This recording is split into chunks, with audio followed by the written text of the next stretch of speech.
What else? Barber shaves, mugs. You didn't have electric shavers or anything like that. Talking about mugs.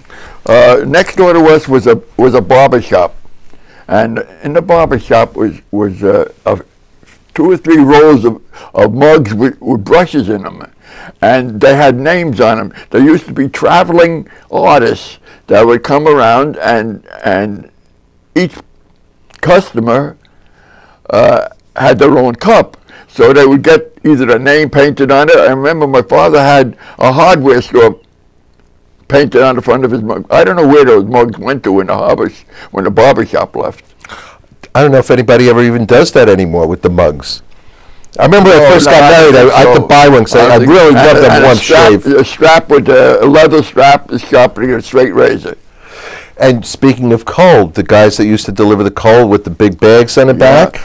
We had, when we put in the heating system, we had, the cellar was hand dug just to accommodate a coal bin. Well, when Dad had the store, there was no such thing as a greenhouse that you guys have in the back there on the side. You didn't even own the store next to you, right? Greenhouse? No, where the flowers and the plants are in the back. Yeah, well, that came Street? upon us. One of my sons got involved in, or 2 of them got involved in botany or whatever, the plantings. And well, one has an orchid farm, didn't he? He was growing orchids. Yeah, he still has orchids in his house. One day I come in and he had already cut a hole in the wall to get into the adjoining yard because we had that building, and he said he was going to set a garden shop up. So I thought, what are you going to do with it? You only got a little piece of grass in the front and a little backyard. How much can you? I think we sell enough topsoil that every Bayonne gets an inch higher. But again, like you said, you've got to do something different that other people don't do, and you just have to constantly evolve with that. I mean, I'm sure in many years you had the store, the whole business has changed. I mean, you never even had True Value people or any of those things back then. Even doing laundry. The way you did laundry, we sold a boiler, what was called a clothes boiler. It was a big oval thing, about 18 inches high, and you didn't have detergents. You used either soap flakes or soap powder, and you had to boil your sheets and pillowcases were always white. There's no flour. Oh, you also had bluing too, didn't you have the bluing? So you had to boil up water, and my mother had a wooden stick, and she was mixed it up, and this is a lot of work in this, you know. And a hand crank your phonograph so you listen to music while you're doing that too. Oh, you had a hand grind the squeeze the water out of the wringer. You know, you had the wringer. Oh, yeah. You squeeze water out of the clothes. And then you had the big automated machines were the ones that went back and forth like this and had the ringers on the top. The old, I guess they were the first automated washing machines, I guess, little by where little, they ran the clothes through the ringers? Literally through the ringers. You know, even in medicine, I remember my father had his big toe got black. He must have banged stubbed it or something. Yeah. So he went to the doctor, and the doctor said there's a blood clot in there. So I went with my father to the doctor, and the doctor sent me back to the store to get a hand drill and a bit, and he drilled a hole in his nail. No anesthetic. Exactly. and 46th Street had 3 doctors. I think one on each corner, just about, or 2 doctors. Chase was on. Chase was on one, yeah. I don't remember. Fabriel was on the other one when I was a kid. Fabriel was on the opposite exit. Yeah, because he sewed up my finger from a milk bottle accident. And that's when doctors made house calls. Things have changed a little, in this modern 20th century.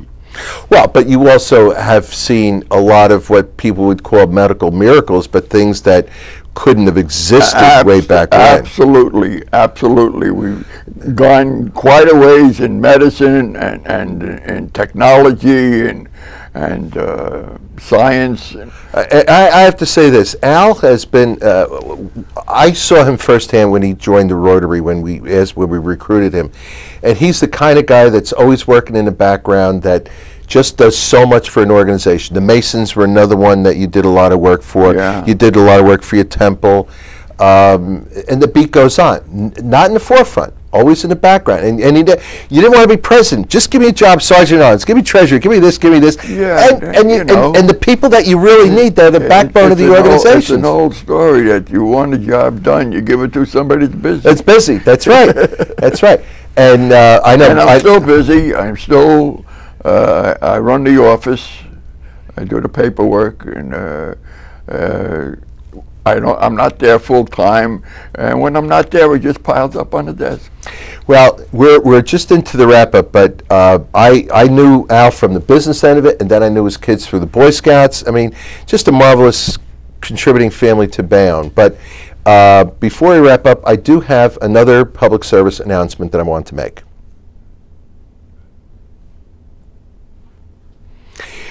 One of the technologies we talk about that just about everybody has, Japan, India, United States, cell phones. And not that long ago, our state, as did other states, passed a law that says you need a remote device or a headset while you're talking on the cell phone. Why? Because if you're doing this and you're trying to drive, and you're trying to talk, and you're trying to text message, you can cause accidents. And now it's a point violation. So you not only get fined, but it could also hurt your license.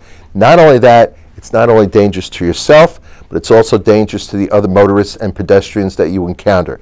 So many times as I drive on the parkway or the turnpike, who's the person who's the slowest in the passing lane or the middle lane? Those that are on the cell phones that don't have the devices, don't have the handhelds. They're not expensive. If you can't afford it, ask your good friend to buy you one, because they're well worth the investment for you, for your safety, and for the safety of everybody else. This was a public service announcement. Be safe, be smart. Thank you. Time to wrap up, Al. It was a great day, great show, and believe it or not, Zippo. And you didn't barely scratch the time of your... I told you that. Well, here. You got to promise me to live long enough for a second show. How's that? I tell you, this is the second time. I did it the first time. I did it in the library. Mm-hmm. The library did an audio. Okay. And that was rather short. There was a question and answer period. Well, a piece of history, a piece of Bayonne history. Al, thank you so much for being part of our show. Enjoy the show. Thank you.